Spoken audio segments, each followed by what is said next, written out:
Apakah wanita juga mandi junub kalau dia mimpi? Dan ini ada adab dalam pertanyaannya. Kalau bertanya, harusnya memang bertanya sesuatu yang diperlukan dan belum difahami. Kalau bertanya untuk mengetes, untuk menunjukkan kalau dia hebat, dia faham, maka ini gak ada manfaatnya, riya. Gak ada nilainya. Kalau kita bertanya karena tidak faham dan memang mau mengambil ilmu itu ikhlas karena Allah Subhanahu wa taala, maka ini besar sekali manfaatnya. Karena dengan dia bertanya, misalkan kita di majelis begini, entah sekarang Masya Allah jumlahnya berapa di masjid ini, tapi kalau misalnya satu orang bertanya, betul-betul dia ikhlas ingin bertanya, dia nggak faham, dia ingin tahu ilmu agama ini seperti apa, karena dengan keikhlasan itu orang lain jadi tahu. Anggap di masjid ini misalnya dari pertanyaan itu selain penanya mengamalkan tentang sholat malam misalnya, mungkin ada yang dengar dari sekian 500.000 orang yang hadir misalnya, 2 orang aja yang amalkan, maka dia panen pahalanya. Karena dia penyebab orang jadi faham, oh ternyata harus begini. Tapi ikhlas. Cuma kalau orang hanya sekedar mau mengetes, kayaknya mau tes nih pemateri, pinter gak sih? Makanya saya sering bahasakan, kalau bertanya jangan tes saya. Kalau udah faham, gak usah nanya. Mungkin Anda lebih pintar dari saya gitu kan.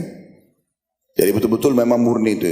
Kemudian juga jangan hanya sekedar mau tunjukkan kepada orang kalau dia hebat. Maka kadang-kadang keluar bahasa-bahasa yang mungkin tidak semua jemaah faham.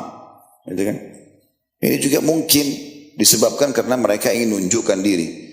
Biasanya cirinya orang-orang seperti ini, kalau lagi dijelaskan jawabannya, dia sibuk dengan alamnya sendiri. Sibuk dengan handphone, sibuk bicara sama temannya. Karena dia tidak butuhkan jawaban, dia hanya butuh menunjukkan ke orang-orang kalau dia bertanya. Ini tidak ada manfaatnya, jadi riak buat dia. Jadi ada adab dalam bertanya. Nah, para sahabat memberikan pelajaran kepada kita ridwanullahi alaihim. Mereka bertanya kepada baginda Nabi SAW hal yang belum difahami. Dan memang bagus untuk bertanya. Sampai pernah ada seorang wanita dari Ansar mengatakan, ya Rasulullah, namanya Asma radhiyallahu anha. Tentu ini Asma bukan saudarinya Aisyah radhiyallahu anha ajma'in, tapi Asma yang lain dari orang Ansar mengatakan, ya Rasulullah, sesungguhnya Allah tidak malu menjelaskan kebenaran. Dan saya butuh jawaban, apakah wanita juga mandi junub kalau dia mimpi?